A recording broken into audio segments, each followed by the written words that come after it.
This is Eric Rutan of Cannibal Corpse. You are listening to the Scars and Guitars podcast with Andrew McKay Smith. Greetings to you all, wherever you may reside. Thank you so much for tuning into the show. I have a conversation with In Flames and the Halo Effect guitarist Niclas Engelin to share with you. Now, the catalyst for the conversation is due to the launch of the debut album from the Halo Effect, Days of the Lost. And yes, I have had a conversation with former In Flames members Peter Iwers and Daniel Svensson, who of course are also in the Halo Effect. That conversation was picked up by Blabbermouth. Do check that one out. I'd almost recommend checking out that conversation first before you listen to this one, but you're here now, so we're going to dive in after I make a few points.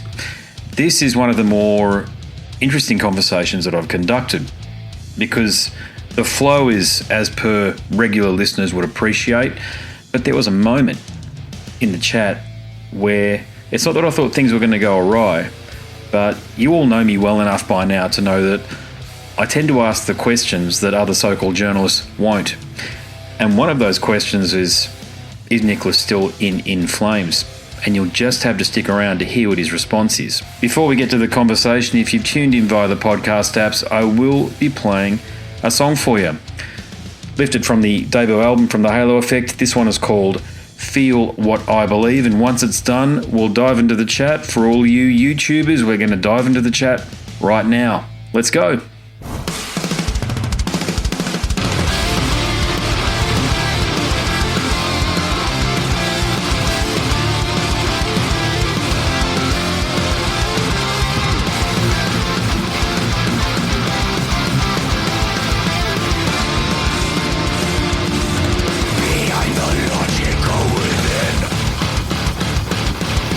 Far from the lies I cross your sea.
Hello.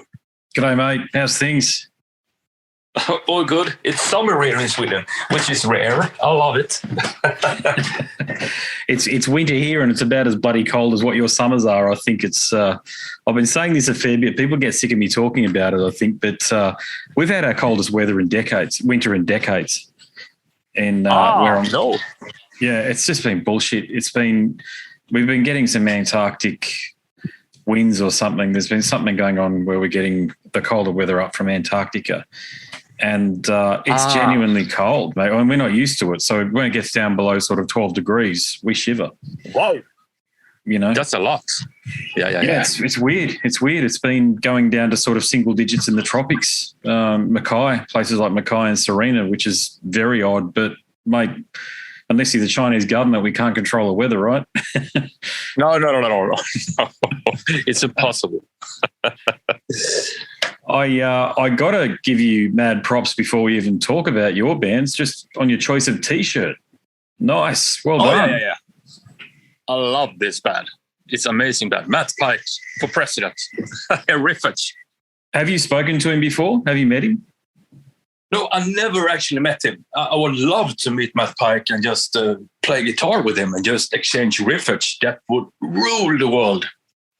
He is a very nice fella. You know that? Very down to earth. Yeah. Yeah. The real deal. He's just no bullshit, very honest. Yeah. I would love to meet him. Well, I think maybe you can talk to him about starting a band or something like that, you know?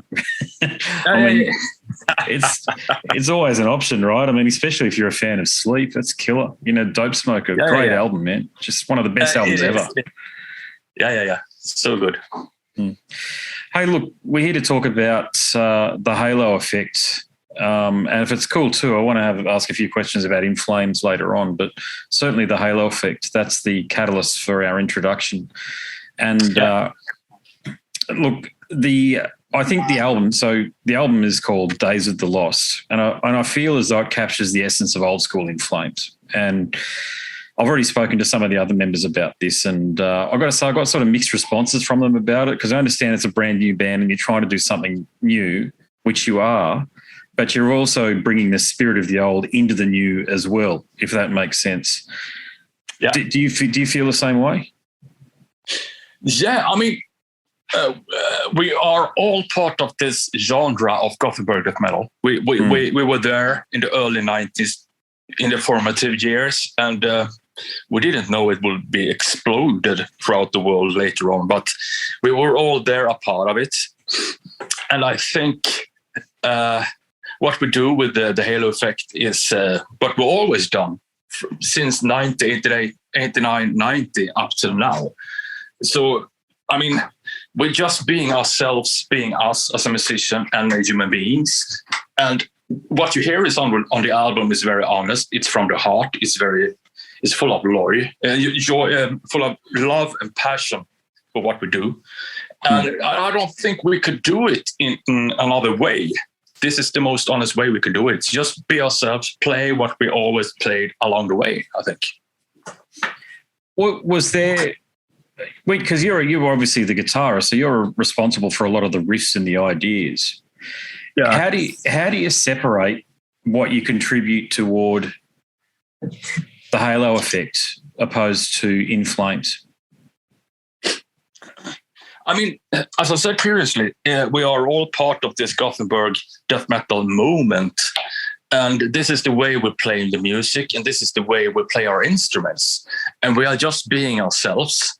And we just wanted to make music together again. And this is the result of that. I mean, the first song we ever wrote together when we just started out was a song called Gateways, which is on the album. Yep. And we were on the first meetings, we were a little bit keen on what kind of music should we play? Should we go progressive? Should we go with Rush with this? Or should we just just go with it? And we just did the Gateway song, which started out really mellow, really like a haunting, creepy vibe with the guitars. And then, of course, the melody sticks in. Da-da-da-da-da-da-da. And then into the big, thick chorus. All right, guys, here it is. Here's the pathway. This is the way we should go. So this album is full of, as I said, full of love and passion, and also a lot of not overthink stuff. If it's a good riff or a good song idea, just stick to it and have fun with it. As with Sleep, those guys must be jamming a lot. This is a good vibe. I like this groove. Yeah, let's stick to it. That's what I get the feeling of when I listen to Sleep or High on Fire. Other Matt Pikes, fantastic bands. Yeah. So, okay, you talked about the kinship that you all have together, and effectively 4 of the band's members are either in or were in Flames. And then you've got the singer from Dark Tranquillity. So to your point, the pedigree from the band as far as the Gothenburg scene is concerned, there's none better. Yeah. It's all there. But do you feel as though this is the intention for this band to be an ongoing concern? Like, will there be a follow-up album, or are you just taking it one album at a time and then just seeing what people's response is? No. This is a band. This is a full-on band. And we're already hard at work with new music. We got like 7 to 8, 10 more new songs in the can. We are rehearsing. We are doing this full-on. Okay, yeah, that's great. Yeah, hey, how's Jesper's health these days? It's a ongoing battle. It is. I have his demons to fight with. We are with him in this fight. We are supportive, and it's all about love. He is in the band, and he's a band member, but it's from day to day. I think, but mostly way better than it has been.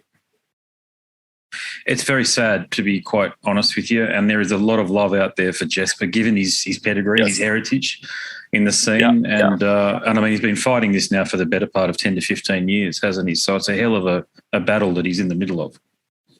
Yeah, it's full on support and love, and he's in a better place now today than he has been, like, for, as you mentioned. So he will be on stage for us as much as he can do it, feel strong about it. No pressure from us. It has to feel good for him. Is it a situation where I know you've already played a few shows? Congratulations on the show that certainly was it Hellstock or Bloodstock? Sorry, one of the European festivals. No, it was Sweden Rock. Sweden Rock. Yeah. It looked great. It sounded great, mate. It was all there. Yeah, thank you. So are you just with Jesper in mind, you'd obviously be getting some interest from other parts of Europe, North America, and possibly even down here in Australia for touring. So is it a situation where you would just take care of all of the guitar parts yourself if you had to go on tour? Because correct me if I'm wrong, I don't think Jesper's up for touring. So have you thought about how you tackle that? Yeah, we had some ideas behind that. It's nothing I can talk about right here and now. We are solving them. But the main thing, the main goal is to have Jesper on board as much as he can do, and he feels strong about it. And then if he can't make it somehow, we support him, and we are with him all the way, and we will find solutions to that, because we are this is a collective of friends. This is just a Gothenburg scene, death metal, and we are among friends here, as it was back in the 90s, early 90s, and we solve things in a positive way. Yeah, that's a lovely way of putting it, actually. Yeah, that's what it strikes me of. It strikes me that regardless of if there was a good deal with Nuclear Blast or otherwise, you'd be doing this anyway. Does that sound about right? Excuse me? Can you take it again? Even if there was no record label involved, you guys would be doing this anyway. In other words, you're doing this purely for the love of it. Yeah. Totally. Yeah. Easily. Yeah. We had to do it. I mean, Daniel and Peter was asking me quite some time if we could have a jam, if we could make some music, just have a weekend jam. But I was busy touring, and I was busy with other projects and stuff. And then Michael and I always meet up and talk about albums, festivals, gigs, and of course Sleep and Pallbearer, that kind of stuff. Matt Pike again. Yeah. Great band. And we bonded over those kind of bands, me and Michael. And on a train from Stockholm to Gothenburg, after a few beer, why don't we try out to write some music together? Yeah, like we did back in the 90s. Yeah, just go for it. And then we kind of left off. And then 2 years later on, we gathered for a meeting to actually talk about this in a serious way. And then it was like, yeah, let's call the wizard up. Let's call Jesper to see if he's up for it. And he was. And it's just been since that way. We didn't think of a label or sitting talking to you here right now. We were just there for the meeting, rehearsal, and writing music, and just have that chemistry again. That was important. Yeah, fantastic. Yeah. Did you end up trying out anything really radically different with your guitar lines across Days of the Lost?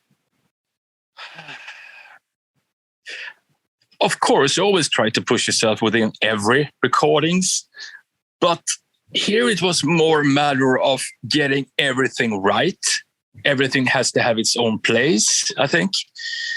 And as we all are in this band, we are suckers for melodies, and especially Swedish folk music melodies combined with this death metal to make it heavy.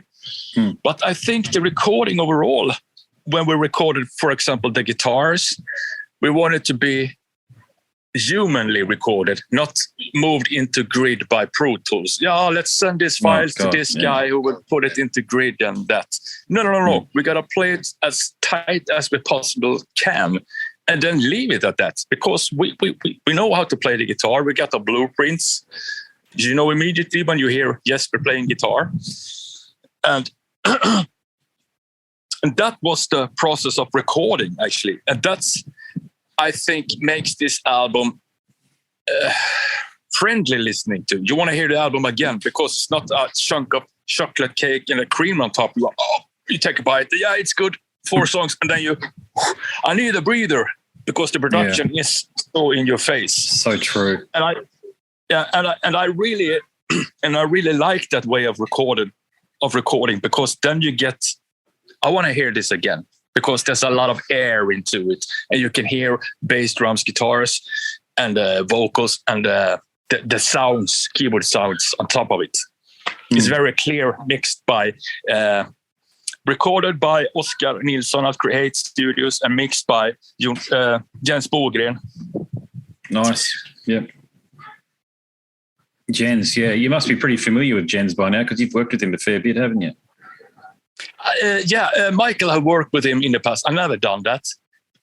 So that, as I mentioned, within the recording, to keep it human, we want that throughout the mix as well. And Jens understood immediately what we were after with the sound.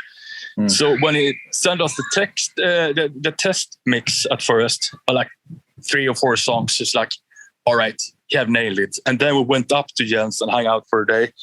And it's just, it was there. It was just, all right, it's done. Yeah, definitely it was there, all right. Yeah, you captured a great sound. Thank you. Look, you don't answer these questions if you don't want. I'm a journo, so I tend to ask try to ask intriguing questions. But how's your health these days, mate? And you're good to tour, is that correct? You're good to tour if a big opportunity came up? Me personally? Yeah. Of course. Wasn't there some issue where you couldn't tour with In Flames for a period of time because of some health complications? I passed on that, my friend. Okay, that's fine. That's what I'm saying. Yeah. Don't have to answer the questions. Yeah. I'll never pry. No, I'll never pry. I'll just ask the question and then. But does it mean that long term are you still a member of In Flames? Pass on that as well. Fair enough. Thank you, Andrew. Did you join In Flames just after Horacle was recorded, or were you around for Horacle? I was a touring session member back then, touring the Horacle cycle. And then I started Gardenian, and Björn went into playing guitar. Yeah. Did you end up writing or contributing any of the tunes that made it onto Colony? No, I didn't. Gotcha. Yeah, it's interesting because I'm a Gardenian fan. I've got to tell you, I love 2 Feet Stand. Thank you. It's going back some time now, but it was one of the first Swedish band. Like when I really started, I got into In Flames, of course, when I started to branch out, and I didn't know about your association back then. There wasn't really the internet like it is now. So you sort of pick up albums because it's got an interesting album cover or what have you, or you like the sound of it when you listen to it for 30 seconds. But do you get a lot of questions through interviews like the one we're conducting now? Do you get a lot of questions about Gardenian and your time in that group? Yeah, I do, because it's a part of the history of Gothenburg death metal, for sure, that band. And that's something that I carry with me, because I wrote music within Gardenian, me and Jim and Tim and Håkan. And it was formative years for us, where we found our sound and style of writing and rehearsed a lot back then, a lot. And those albums are close to my heart, actually. It's good albums. And we always, when we meet each other, we just, we should do another one. Yes, we should do that. All right, talk to you soon. Bye-bye. Like that. Yeah, gotcha. Yeah. It still stands up. The Gardenian stuff, it still sounds vital. It sounds important. It's not just a band that, I think if people, trip over it, they're on Encyclopedia and Italian or what have you, and they go into your name and they go into all the bands that you've been associated with, Engel, this sort of thing. But Gardenia is one of the bands that I think has been buried in time, that if people paid attention to the group, you might actually find that there's some interest to, say, play some shows again, that sort of thing. Yeah. I mean, we did some interesting stuff. We didn't know what we did, what we were doing actually back then. We just follow our gut and heart and just go with it. Thank you for the fine words about Gardenian. Yeah, it still holds up. Yeah, I would have, in a parallel dimension, if Gardenian never happened, given your strength as a songwriter based on the Gardenian stuff, it would have been very interesting to hear your contributions to Horacle and Colony, because I rate those 2 albums as 2 of the best heavy metal albums ever written. And I think your contributions would have only made them stronger, which is really saying something. Thank you. That's a compliment. Yeah.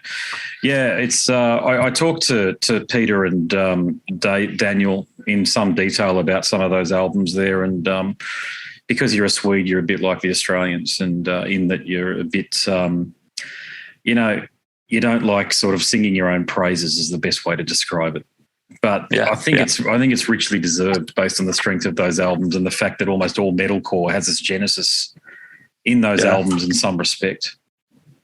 Yeah.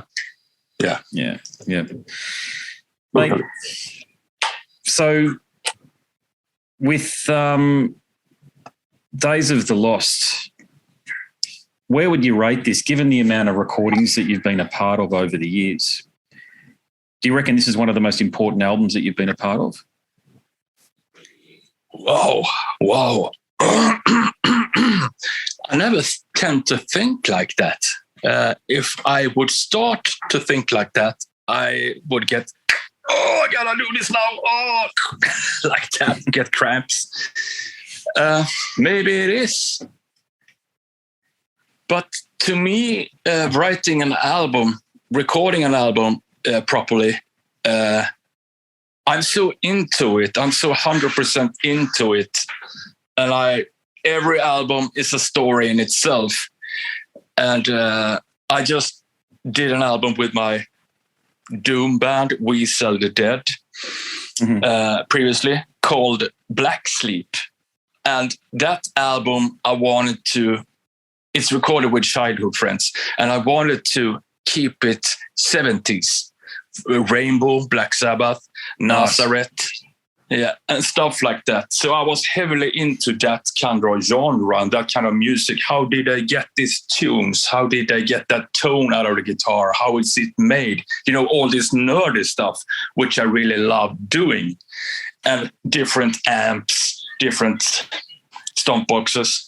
And that goes for this album as well. How can we make this happen? How can we make this album fly? And I take every album recording very seriously. Maybe I take it as my last album ever. I have to have my mindset into it and be in this bubble of we're going to do this, we're going to reach that vision and goal with this album. So yeah.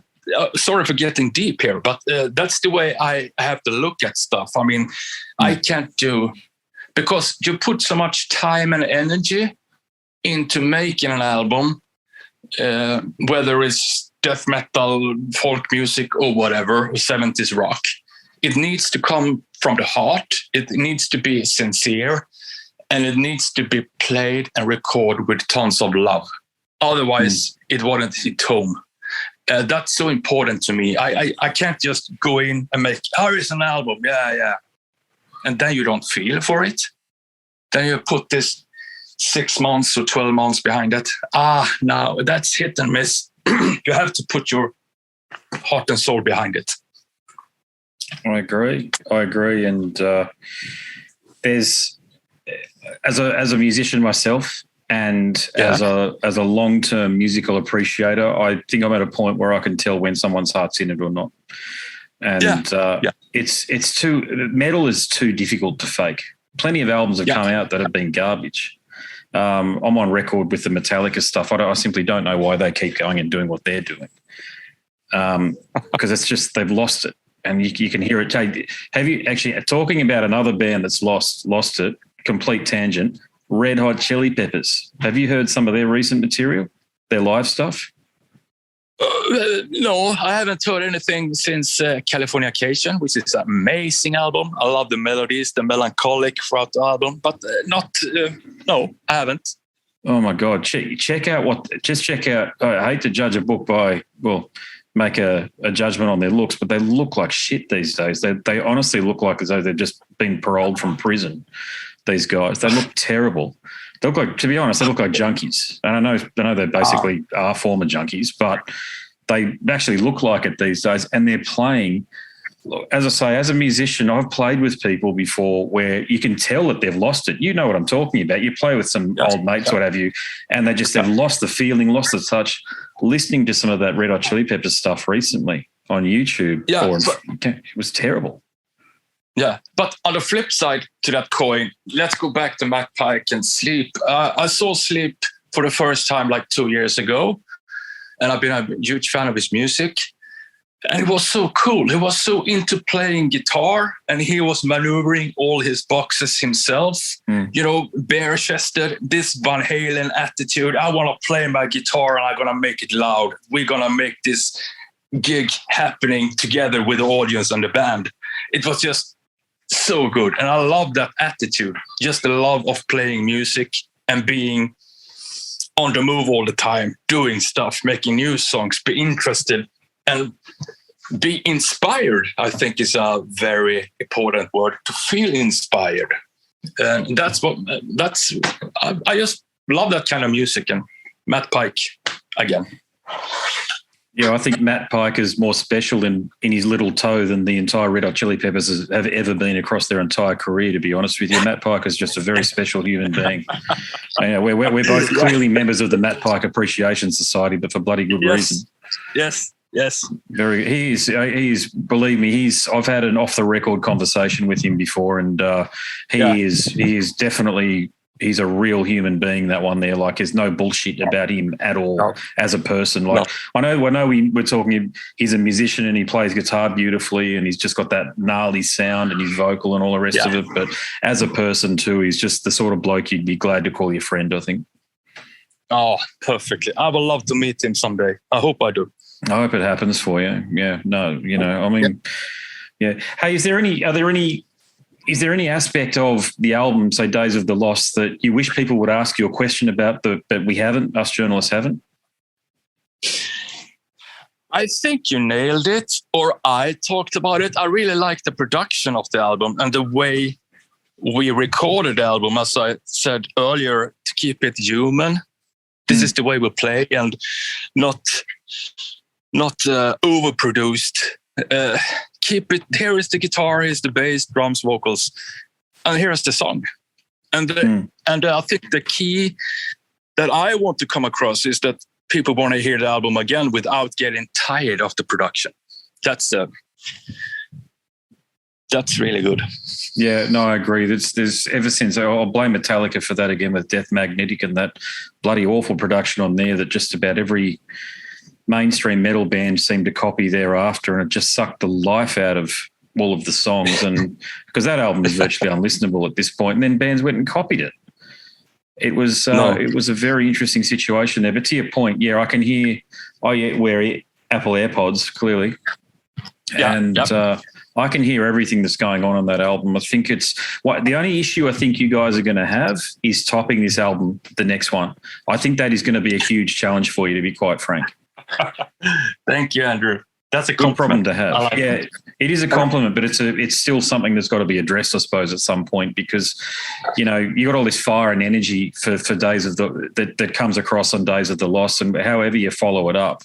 But you guys can do it. Geez, you're a part of a bloody band that released Horacle and Colony, not to mention the Jester Race and many of the other albums that the other guys have been associated with, and that you've been associated with as well. So, mate, yeah. Well, good luck with it all. Thanks for the conversation. I hope to see you down here. Thank you, Andrew, for the interview. Thanks a lot. Pleasure, mate. Catch ya. Catch you. Bye-bye. See ya. Bye. There he is, ladies and gents, Niclas Engelin from the Swedish outfit, The Halo Effect. And is he still in Flames? Who knows? He didn't answer the question, did he? So we can only speculate. If you like that chat, there are many more just like it over at scarsandguitars.com. And if you like listening to the podcast, maybe you'll like reading my book. Click on the link in the banner. It'll take you to a marketplace, all the usual ones such as Google, Apple, Amazon, Barnes & Noble, Angus & Robertson. You can download a sample from any one of those vendors. And if you do complete the purchase because you like what you're reading, please do hit me up because I want to thank you personally. On that note, I've got some more things to tell you about the book, but before I do, I'm going to bid you a fond farewell. My name's Andrew Mackay-Smith, and I'm the host of the Scars and Guitars podcast series. It's goodbye until next time. This is Eric Rattan of Cannibal Corpse. You are listening to the Scars and Guitars podcast with Andrew Mackay-Smith. I've been the host of the Scars and Guitars podcast since 2017. The first musician I interviewed for the show was David Vincent from Morbid Angel, and things have just snowballed from there. In all, I've posted almost 650 podcast episodes featuring conversations with many of the leading lights of rock, heavy metal, and beyond. It just got to a point where I thought, I need to write a book about all this, so that's exactly what I did. In Scars and Guitars Volume 1, you'll read a heap of deep reveals and commentary, such as Des Fafara talking about Coal Chamber and why the band will never return. If you're a band just starting out, you need to hear me. Do not start a band with partners. Ever. Yeah, wise words there. Sage advice, mate, for anybody. Don't ever, because I can't go do Coal Chamber right now unless I get others involved. Phil Anselmo talks about the episode in his career which gives him the greatest sense of accomplishment.